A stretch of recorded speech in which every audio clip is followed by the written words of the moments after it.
Have you ever been approached by someone while pumping gas and they asked for your spare change? How did it make you feel? Threatened? Irritated? Nervous? Upset? This type of behavior is considered free speech by the First Amendment to the Constitution. Today we're going to talk about the legality of panhandling in the state of Texas. Let's get started by defining what panhandling is. Webster's defines panhandling as asking strangers for money in a public place. Not just begging, but it applies to anyone who asks for money for anything. It could be sports teams, soliciting money on the street. That also is panhandling. So what is the problem? Panhandling to me is an out of control societal problem. Why does it exist? It depends on your position, really. So a lot of people have different opinions on what causes panhandling. Personally, I think it's lazy people who just don't want to work for a living. They consider it another opportunity to scam people for money, similar to welfare. The efforts to enforce laws by the police have been thwarted by the state Supreme Courts. Panhandling is on almost every corner that you see.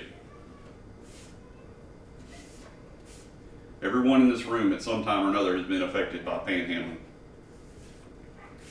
Some examples, personal examples for me. I've been approached at gas pumps for money. I've been approached in a hospital elevator for money. I've been approached at stoplights, store entrances, downtown areas. The medical center is really, really bad for panhandlers. What are the consequences of panhandling? To me, it's a form of harassment. It could be verbal, it could turn into physical.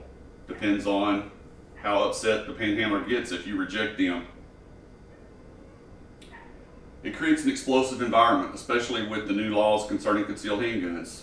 I can see the day coming when we're going to have an explosive situation where somebody just gets tired of somebody pushing them for money and they end up shooting them. As a recent example, a Dallas news station did a report 3 weeks ago where the Dallas Police Department started enforcing the panhandling laws in Dallas, and they arrested 103 people in 7 days. That just shows you how rampant the problem is. When somebody approaches you, can you really tell the difference between a panhandler and a mugger? I couldn't. I'm nervous every time somebody approaches me. I don't like it. This is a hot topic between speech advocates, free speech advocates, and those opposed to panhandling like myself. So what's the solution? To me, the solution is to enforce the current laws that exist on the books. There's not currently a state statute in the state of Texas that defines what is and is not aggressive panhandling. That's left to each individual city to govern.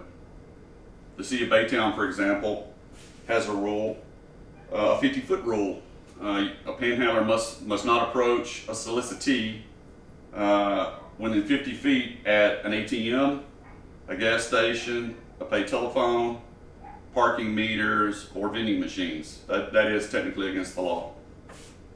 Houston has a similar city ordinance, but their distance is 8 feet as opposed to 50 feet, which doesn't seem like much, but that's their law. Again, as I said, in the Houston Medical Center area, it is the panhandling is absolutely horrible. I mean, you can't sit on the sidewalk and take a drink at an outdoor cafe without somebody coming up and asking you for money. So what's the remedy? Well, in my opinion, we must change the behaviors of the panhandlers. I believe we need to enforce the laws and arrest and cite every panhandler and until we discourage that type of behavior. I don't care if you have to arrest them every single day. Eventually, the well will dry up and they'll quit begging for money. Those that have been affected, they'll feel a sense of relief. I know I would. I just get tired of it myself. This solution is at least a start to protecting citizens. So, to summarize the key points, know the law in your city. I've told you what the law is in our city, but Knowing the law is the first thing. Voicing your opinion, maybe to your public officials for changes or stricter laws. And the third thing is don't give money. If you give, they will just keep begging. The only way to stop them from giving is to stop giving money to them. The only way to reduce the problem is to be proactive. So, as you leave here, I'd like for you to think about the times that you have been approached and could they have turned violent? What about your rights? Is it really what our founding fathers wanted? Is that really what they intended the First Amendment for? Was to protect people who beg you for money on the street? I don't think so. Thank you for your attention.